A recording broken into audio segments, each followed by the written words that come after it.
Good day everyone, my name is Jessa Jimin Sigas from BPED 2E. So for today's presentations, I will discuss the following question. Question number 1. What are the 4 important goal-setting principles practitioners should keep in mind when assisting an individual who wants to learn a particular skills? How might a practitioner apply each of the principles in assisting a person who is learning how to roller skate? So, the 4 important goal setting is the challenging, attainable, realistic, and specific that practitioners should keep in mind when assisting an individual who wants to learn from a particular skills. So, one of the most important things that practitioner can do is to encourage all learners to set the goals because first and foremost, goal gives learners direction and destination and it can lead to all individual who wants to learn a particular skills to enhance their performance.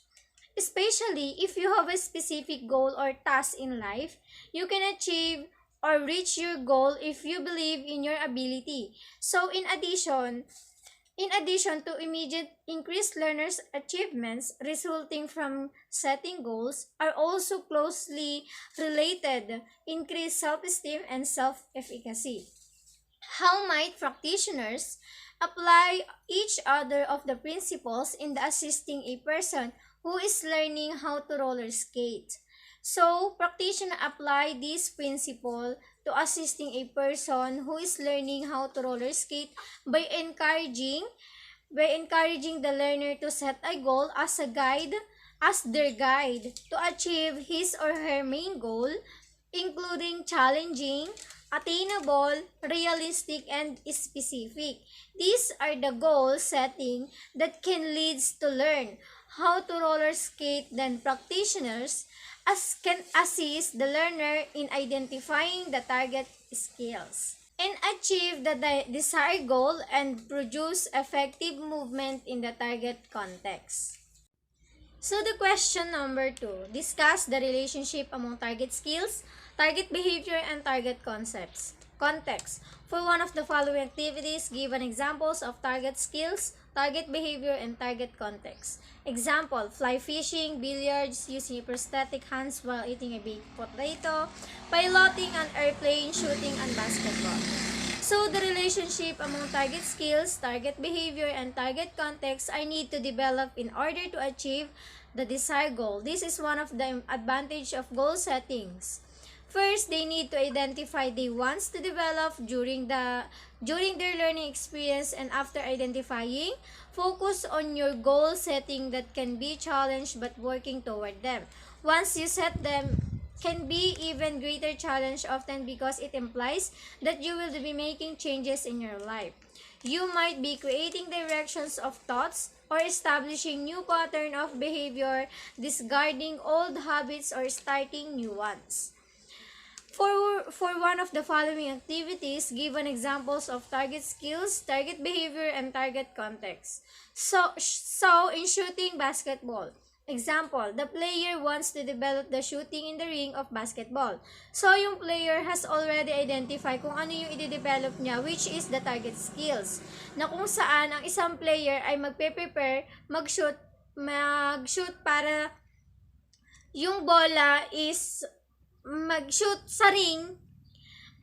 So, the target behavior, kailangan niya gumawa ng paraan kung paano niya ma-shoot yung bola na hindi naaagaw ng opponents. So, the target context for shooting basketball is to gain more scores than their opponents. After that, practitioner might conduct periodic evaluations using both process and outcomes measure to determine the effectiveness of instructional interventions and to provide players with helpful information about their players toward goal achievement.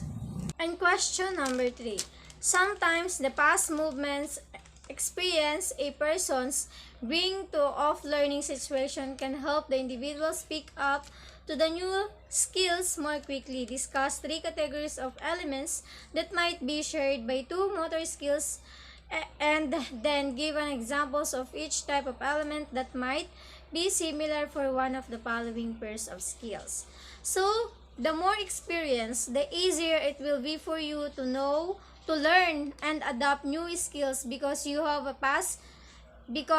you have a past movement, it can apply in other situations, or you can easily adapt new skills through your environments or surrounding by the help and guidance of coaches and other personnel, especially when you are playing sports. So the three categories of elements might be shared by two motor skills, which is the gross motor skills and fine motor skills, because both of gross and fine motor skills requires a large muscle to perform a particular task, like for example in the wheelchair basketball and wheelchair floor hockey, because performers requires to use the large muscle groups to perform the tasks like balancing, and also performer required use the smaller muscle of group to perform smaller movement, which is the wrist, hands, and finger to perform well. So, the question number 4.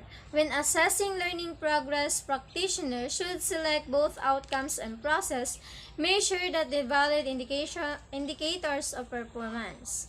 Given examples of valid outcomes measure and valid process measure for one of the following activities. Example, hang gliding, bocce rappelling, operating a latte, reading a braille, playing the flute, shuffling a deck of playing cards, in order to determine the effectiveness of instructions and provide feedback to learners about their performance and their level of goal achievements. So the practitioners needs to decide how progress will be assessed, so the assessment progress of learners must be made in a way that indicates something about the level of individuals. Goal achievement. Because learning must be inferred from performance observation, it is important aspect of performance. Practitioners choose to assess both outcomes and process through their performance.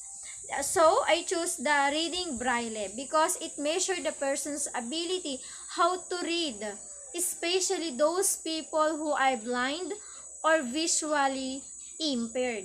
So, the best example nito is the reading braille because it measures the person's ability how to read, especially those people who are blind or visually impaired.